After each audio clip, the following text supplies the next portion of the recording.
Good afternoon, everyone. As Angeline said, my name is Dane Gowlerluck, and I'm going to discuss an introduction to hydronic systems. Today, we're going to go over a little bit of the history of these products, as well as introduce them in some theory. We're going to continue and go over the different types of radiant products, as well as some issues on system design and also some applications for these specific products. These products originated in Europe about 60 years ago. They were originally metal ceilings with radiant systems used for heating. They eventually evolved into chilled ceilings as well. The need for capacity drove them to develop the passive beam, which increased capacity, and also from then, active beams were developed to incorporate ventilation, and more recently, chilled sails have been developed to combine the radiant portion of radiant panels with convective components.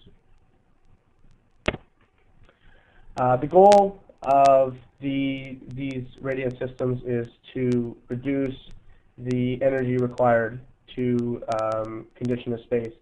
We see here in a study done by the CBS newsletter, we only require about 60% of the inputs to achieve the same as we would require for a conventional HVAC system. And this is due in large part to the large reduction in fan and motor inputs. The basic hydronic advantage is that we see a large energy savings potential for a very short payback. And especially when you combine this with dedicated outdoor air systems, which is very available to radiant systems because of the smaller air side, and also energy recovery systems, we see a large potential for energy savings with a very, very short payback period. Some of the key drivers for these systems are real estate savings, low floor-to-floor heights, retrofits, historic renovations, as I discussed, energy and cost savings, but also air quality, comfort, control, acoustics, very low maintenance, low whole life costs, LEED credits are available. This is a green technology. These are green technologies. Legislation and politics, corporate responsibility are also some of the other drivers. Some of the concerns are cost. And we'll get into that a little bit later in the presentation, but again, cost is relative based on what you're already looking versus other systems. The technology is new. There are concerns with meeting the load and suitability of the load or to the load. There is concerns with integration and coordination with other trades, but again, this is a concern with any HVAC project.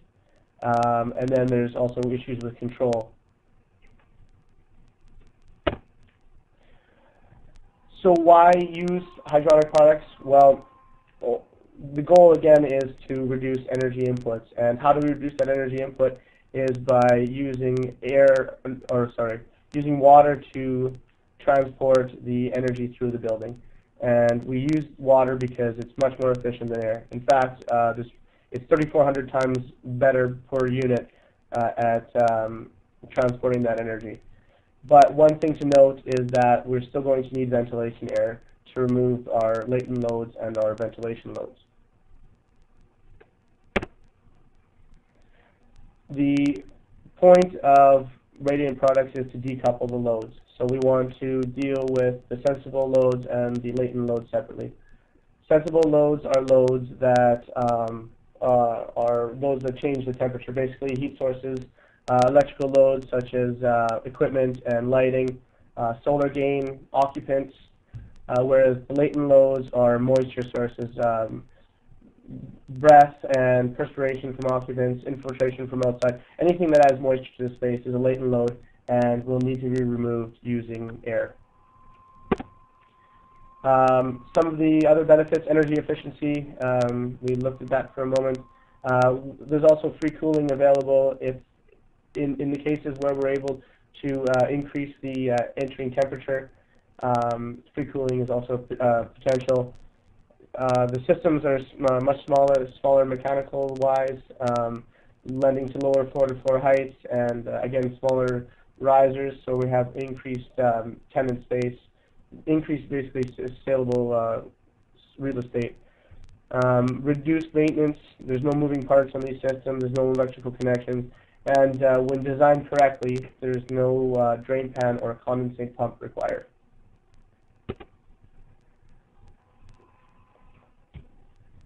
Some other benefits are improved thermal comfort. A large portion of the thermal comfort that occupants experience is radiant.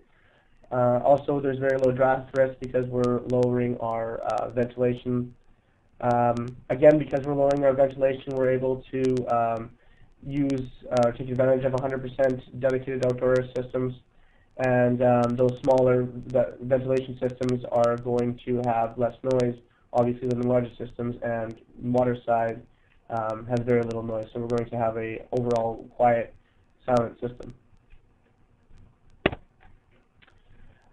So some of the products, basically, we have our radiant products, which are panels and sails.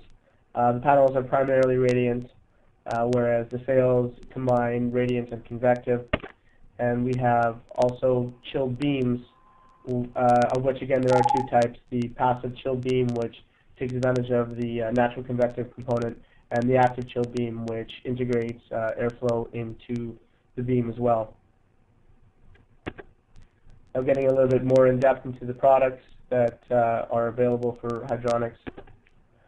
We have a modular panel. Modular panels are basically formed aluminum panels with aluminum heat sink into which a serpentine copper tube is pressed. These are typically used in lay-in ceilings or T-bar ceilings. They're quite versatile. We've seen them used in cloud applications as well, and different faces are available, as well as like a silk screen, where the face of the panel is made to match the other tiles in the ceiling, or also we've seen perforated panels. So there's a variety of different panels available. Linear panels are basically aluminum extruded planks, again with serpentine copper pressed into them. Various face styles are available, usually used for perimeter application, and they're more used for a continuous look, which is also available in a series connection, where you can attach the panels in such a way that you only need fewer header connections. You can match your field conditions. You have increased performance, piping flexibility, and also a more uniform temperature distribution. We have architectural sails, which are aluminum extrusions with copper tubing, but these are in planks instead of one continuous unit. The architectural sail is aesthetically pleasing, often placed in the occupied zone itself. And the way it works is it combines convective component. You can see down here in the bottom corner, it's combining the convective component, where warm air is rising up to the ceiling, chilled over the sail, and reintroduced into the space, with the radiant component, which is supplying cool temperatures to the space. We can see an increase in cooling performance due to the convective component over the panels, but on the heating side, they're a little bit less. Concealed chilled sail is the same concept as an architectural chilled sail. Basically, you'll see these more often behind perforated ceilings, or in behind lighting and other components, so they're not quite as visible from the space, due to the more aggressive fin and more aggressive look. And we're able to get a little bit higher capacity out of those.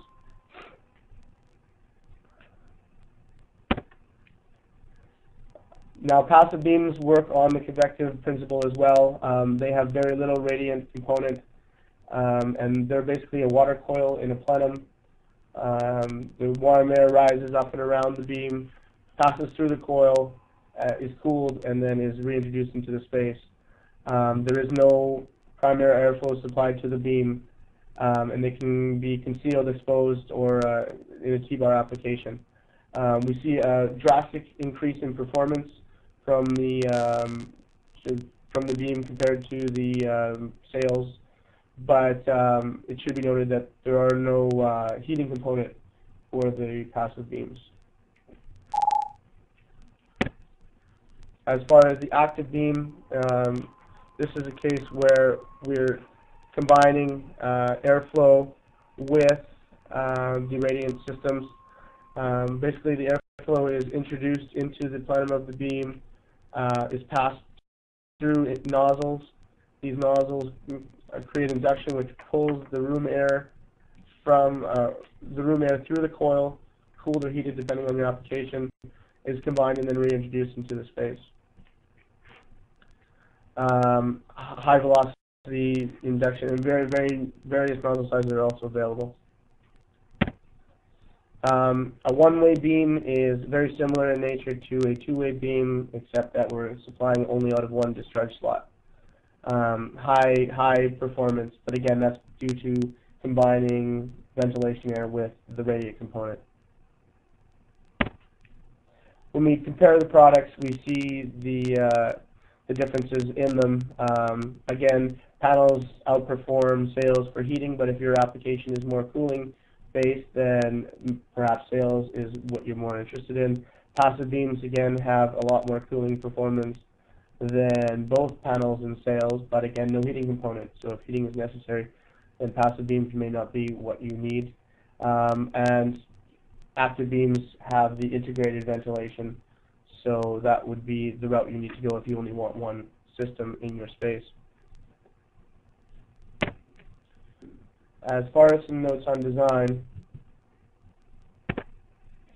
the best place to start is with our typical operating conditions. Our supply air temperature is usually between 55 to 68.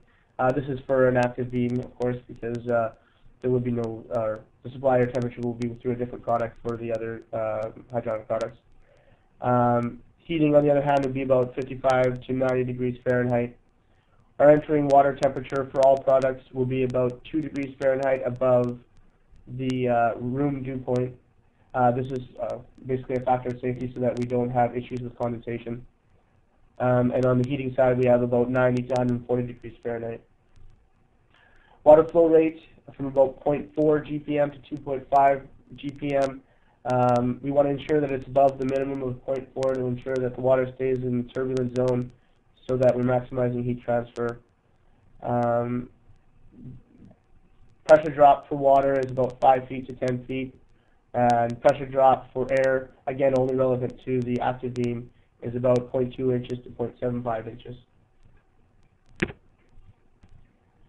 So when designing the air side, we want to remember that it's less efficient. We want to meet all ventilation requirements, and this includes all latent loads. And preferably, we would like to supply 100% outside air. Whenever possible, we would like to increase our supply air temperature even up to 68 degrees, and that's going to allow for greater energy savings as well as free cooling. Again, with respect to active chilled beams, normal static pressure ranges are about 0.25 to 0.7 inches of water. Anything higher than that, we're looking at noise issues, high energy use, and high throws. Anything lower than that, we're looking at the possibility of unstable throw. As far as the design for water side, we want to meet the balance of the sensible load that was left over from the air side. We want to ensure that we're maximizing the water side. For chilled water temperatures, we want to generally 56 to 65, and that was again for condensation control. And as far as hot water supply temperature, 100 to 120 degrees Fahrenheit is usually typical. Anything much higher than this, we're going to have thermal comfort issues as well as stratification issues.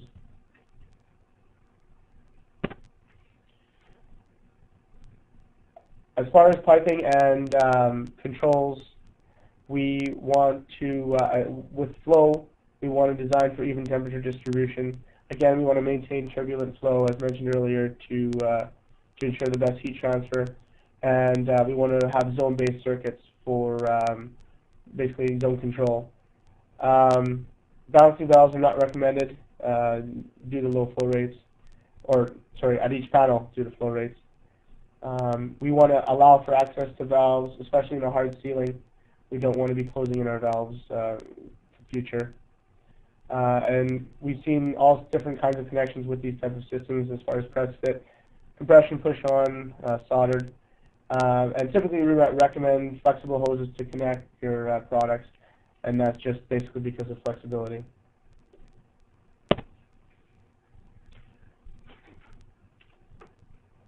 Specifically designing with beams, we have the same issues as with other products. We want to minimize our air volume and maximize our water use. When you are looking to increase your capacity, you want to ensure that you recognize that there's a trade-off. By increasing your air velocity, you're going to increase induction, and in turn you're going to increase your capacity, but you're also going to increase your throw and increase your pressure drop and your noise. So there's always a trade-off with accelerating your capacity. Constant volume is typical with these systems. Location is a concern. You want to ensure that these beams are not placed in high humidity areas. And then temperature control with water flow rate or temperature.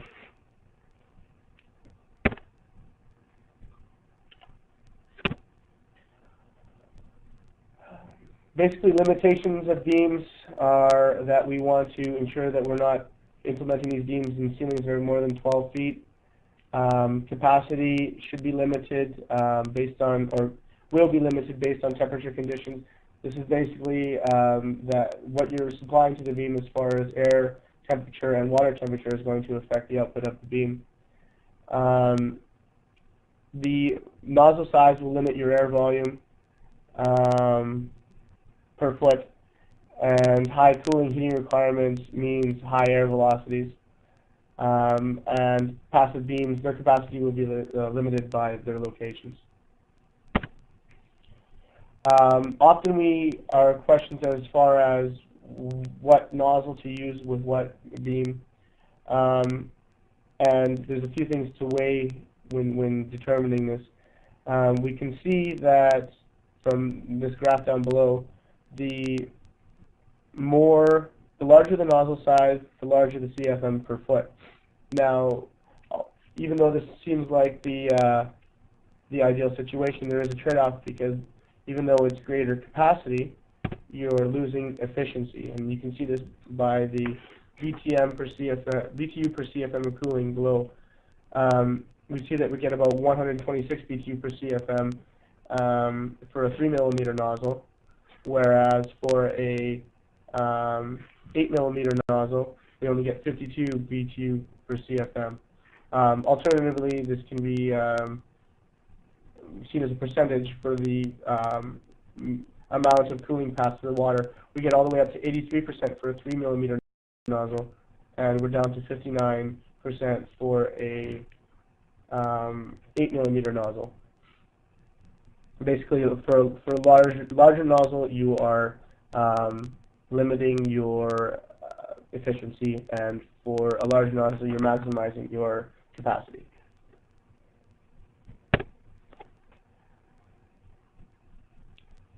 With respect to comfort and indoor air quality for hydronic products, we still want to remove the majority of the sensible load with the hydronic side, but because of this, we're having lower air volumes, and lower air volumes translate into lower velocities. Basically, put into numbers, 1 CFM per square foot, we only need about 2.2 CFM per square foot of minimum ventilation, so the rest can be made up with the hydronic components. Also, because of the smaller air side, we're able to not recirculate air and utilize or take advantage of the DOAS system. And again, less airflow means less dust entrained in the air. And since the radiant and beam systems are designed to operate dry, we'll have low dust retention on system components. Specifically for beams, it's pretty much the same case. Reduced air volumes is going to reduce velocities, which is going to reduce draft. And we have, again, our sensible cooling and heating provided by our coil. So basically by our hydronic side of our system.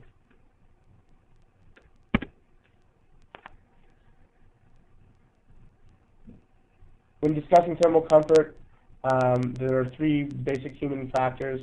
Radiant component makes up the majority of that, whereas fresh air and humidity make up the rest. We have to examine operative temperature, or basically what a person feels, instead of what the actual air temperature is due to the hydronic systems. So the operative temperature is basically the average of the mean radiant temperature and the air temperature. We've all sensed this or on a sunny day when we're walking in the sun and we notice that we're warm, whereas when we walk into the shade, we actually feel cooler. In fact, the air temperature hasn't changed, only the radiant temperature, the mean radiant temperature has changed. So how do we determine the mean radiant temperature? We take the average of the surface temperature surrounding the occupant. In this case, in this example, we have a hot wall on the side, an interior wall on the other side, on the floor, and then the ceiling is chilled, and your mean radiant temperature is going to be about 72. Raising that ceiling will obviously raise the mean radiant temperature. As I mentioned earlier, ventilation air is still required with hydronic systems. So put into numbers, basically for 100,000 BTU per hour, we need approximately 4,600 CFM of air, while on the water side we only need about 33 GPM. This translates into about 2.3 kilowatts of energy, whereas on the water side we're only looking at about 0.27 or somewhere around 11%.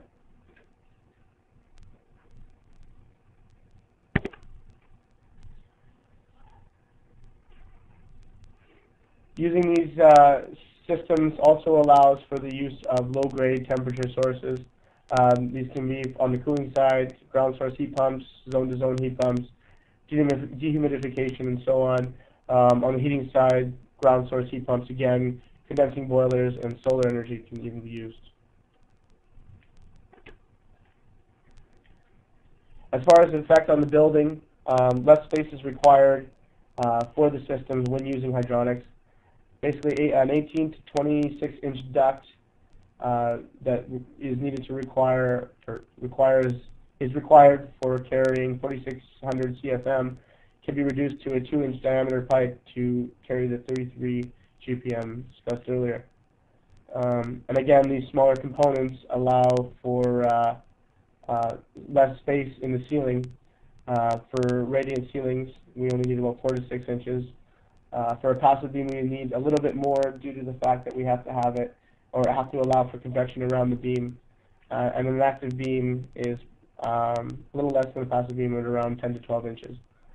One thing to note is you need to consider future flexibility, because if you're only designing for a radiant system and the building or the zone requires more air, or there's more loading in the zone where you need different components, then you may want to ensure that you have enough room to accommodate these in the future.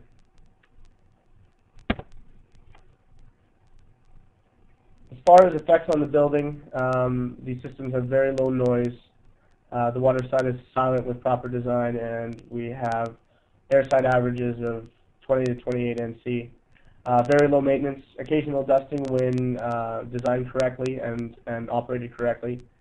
We need to maintain the appropriate water quality and occasionally check condensation sensors where they're applicable.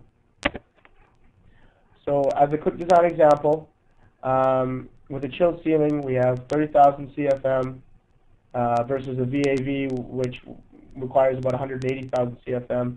Due to the smaller airflow, we only need 2 risers at 25 square feet versus 3 at 60 square feet. And total power is, or total horsepower required is about 65 for fan and pump versus 210 for the VAV. So we see that total riser space is only 20% of the VAV, again, usable floor space for a tenant. And the horsepower required is only about a third of the VAV. Some potential cost impacts. Piping will be more expensive because you're going to need to pipe to all these systems, including valving.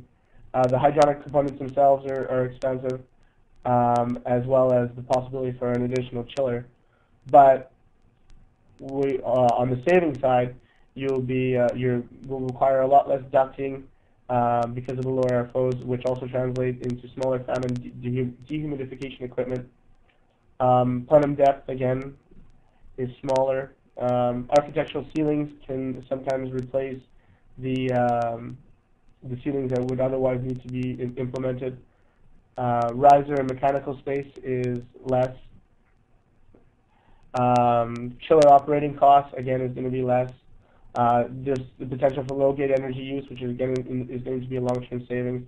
Annual maintenance is reduced, and support infrastructure will also be less. A lot of times we hear the fact that the Radiant product is quite a bit more expensive than, say, a diffuser, a typical diffuser. But the entire system needs to be taken into account in order to get a proper representation of the cost saved. Tahoe Center for Environmental Sciences did a study, and it actually shows that for the overall mechanical system cost, the active chill beam system would cost less than the standard system. This is not accounting for the energy savings in the long term as well. But again, chillers are required, plumbing is required, and because of the concern for humidity or condensation, we have to ensure that we have a tighter building envelope. With respect to humidity control, we want to ensure that 100% of the worst case latent load is met by the air side. So that's to take out any infiltration, to deal with the maximum occupancy and any other sources of moisture.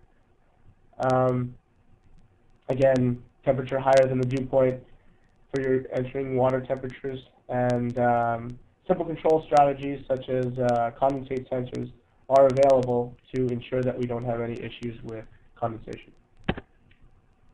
And it's also important to remember that condensation is a slow process. Transient spikes are not going to be a big factor as long as they're not for a long duration and the volume of moisture is low. We often get asked about different piping schematics or diagrams. Here's an example of an indirect system where a heat exchanger is used to chill the water. Here is one used where a storage tank is chilling or storing the water, chill water prior to entering the system. We often get asked about condensation trays or drain pans.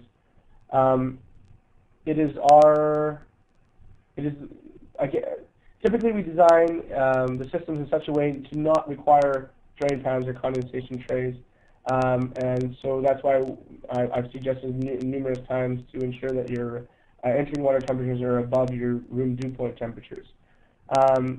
If a condensate tray is necessary, ASHRAE 62.1 should be considered, and they mandate that if you have a condensation tray, it must be inspected for growth at least one time annually, again an incurred cost. Must be cleaned if growth is found, again cost. Must be connected to a removal system, again cost. And field tested for certified slope.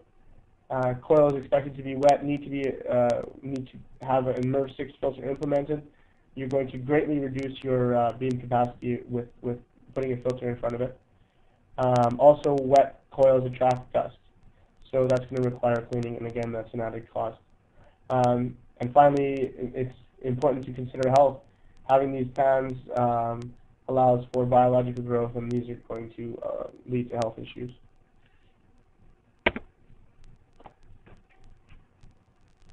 There's no current North American test standard that has been currently adopted by the different hydronic product manufacturers.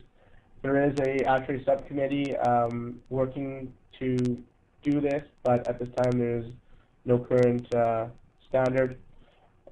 Currently, our price tests to European standards for heated and chilled ceilings, as well as active and passive beams.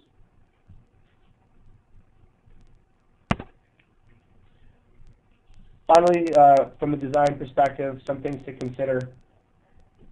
You want to ensure that you're reducing your cooling load transients. Basically, again, to ensure that you're not going to have an issue with humidity or condensation. Also, you want to ensure that the entire design team buys into the system. This is evident. Obviously, you want to have everyone on board with new technologies.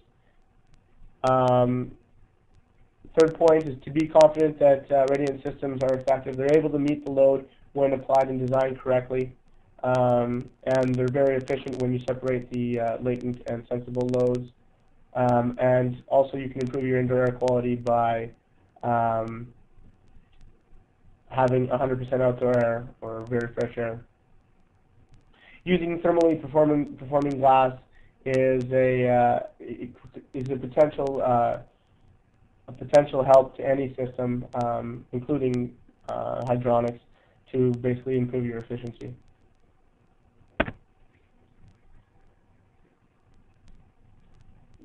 It is important to maximize surface area to maximize your radiant cooling liquid temperature. This is also going to limit potential for condensate and increase thermal comfort. If you're not able to utilize more of the ceiling, then chill beams are an option.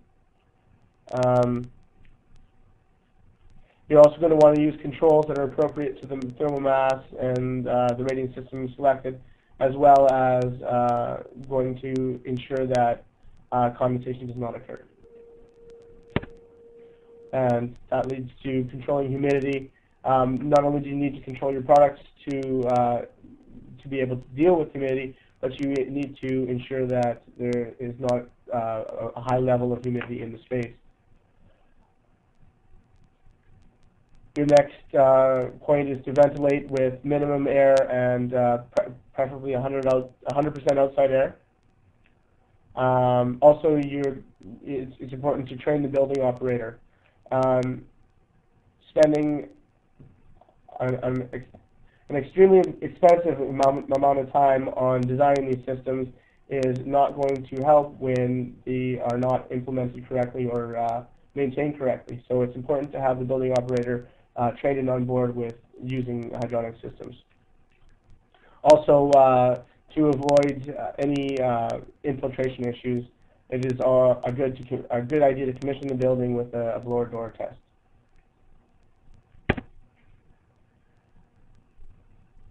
So some hydronic system applications, basically product specific. We're going into, we've seen these products in laboratories, commercial construction, office buildings, hospitals, educational facilities, especially universities of late, historical retrofits.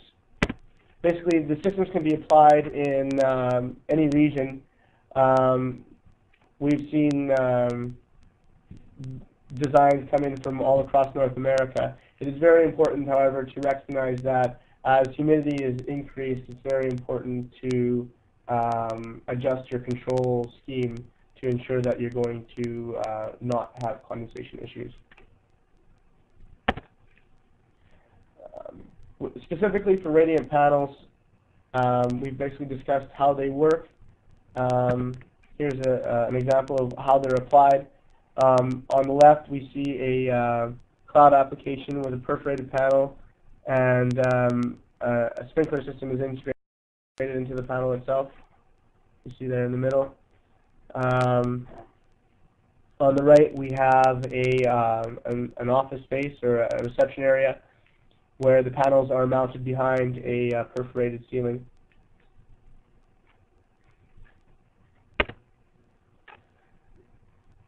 Now, for chilled sails, we discussed that they combine radiant and convective cooling, and they have a little bit more performance on the cooling side than panels. And the profiles encourage convection, and we see a lot of architectural integration, as a few examples I have here. We see the sails in an office, again the theater. Here we have a concealed chilled sail that's mounted over a perforated panel in a retail store. This is an interesting application. The panels are combined with high induction diffusers, as well as the ceiling, which in itself becomes a radiant panel when it is activated by the sail to condition the space.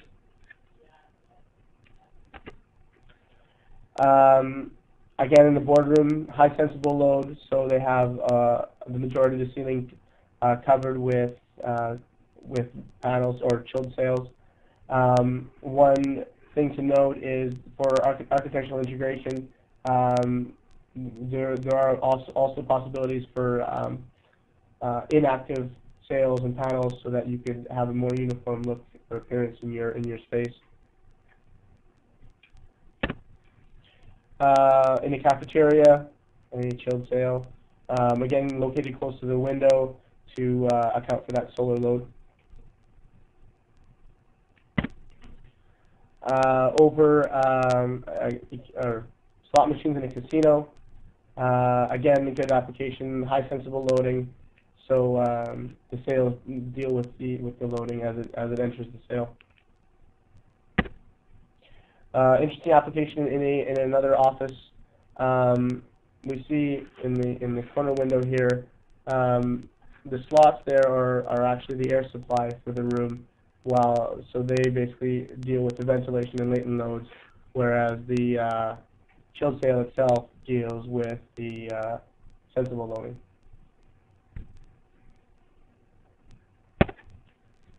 TV studio, again with concealed chilled sails. These are visible, but barely behind the equipment and lighting.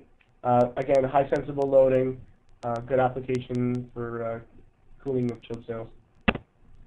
From another angle, basically, a very large portion of the ceiling has been used for the chilled sails, again, to improve thermal comfort and reduce your, or on the cooling side, increase your entering water temperature as much as possible.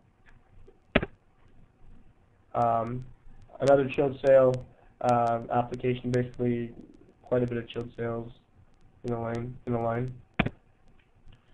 As far, excuse me.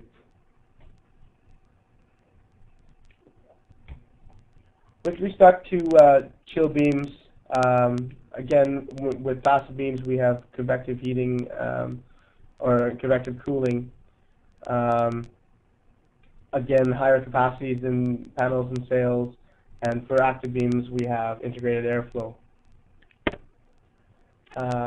Passive beams in application, we see them in the laboratory on the left, and on the right, we see them in the Audio Museum in Germany.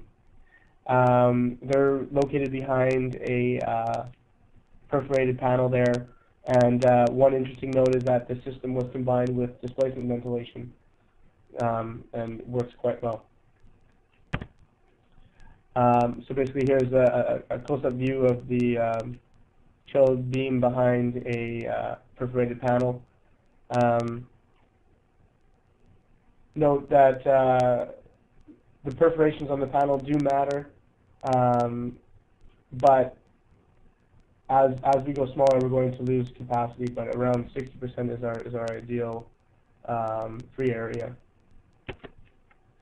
As I mentioned earlier, it's important to ensure that when you're installing chill beams, or passive chill beams, you have enough space between the ceiling and the beam to allow for airflow through the coil. Another issue is you have to allow airflow to flow around the beam into the coil. So you need to have perforated ceilings or no ceiling at all to ensure that you get that airflow. Another point with design of passive beams, you don't necessarily have to have the perforations in the ceiling directly beside the beam. Up to a few feet away is acceptable. And as far as the face, you don't need to have it directly against the beam. It can be up to a foot, I believe, away from the face of the beam, and still achieve capacity into the space. As far as where to locate the beams, over-occupant is not preferential. There are a lot of instances where the beam is putting off enough capacity that there is going to be a high velocity to the airflow, and that would be uncomfortable for an occupant to be beneath for an extended period of time. Of the two options that you see here, the chill beam at the facade is preferential, and that's simply because we're able to take the heat loading from the window, and it enters the beam, is re-entering into the space, and again goes back to the window, instead of having the case on the right, where all the loading needs to go across the room to the beam, and all the cooling has to be supplied across the occupant, thus creating potential for draft issues.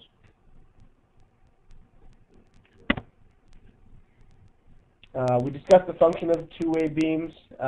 One thing to mention is the opposite of passive chill beams, in that you can have occupants, actually it's preferential to have occupants seated directly beneath the beams, supplying their heat load directly into the coil of the beam. As far as piping for the beams, reverse return is acceptable. You can have multiple zones on one line. Again, and then you have your control, your separate control. As far as balancing dampers for the beams, you can have multiple beams on one balancing damper off of the main trunk.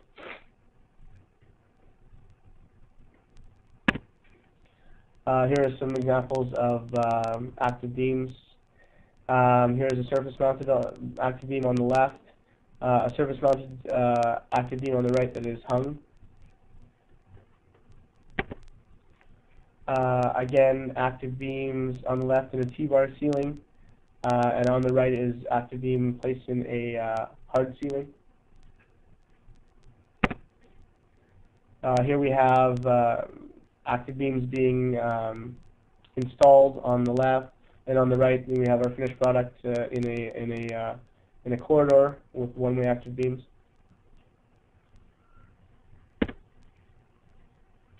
Here's an example of exposed active beams hung from the ceiling in a lab. Again, a finished product for active beams in a T-bar ceiling.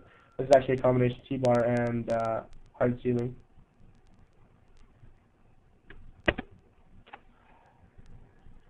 Surface-mounted beams in a cafeteria.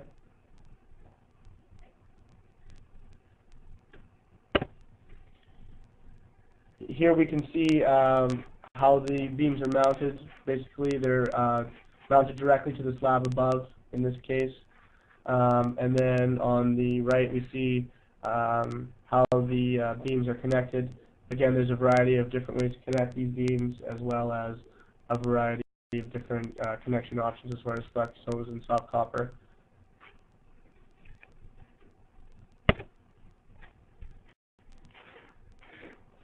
In the middle, we see a beam that is ducted. This is an example of a ducted beam.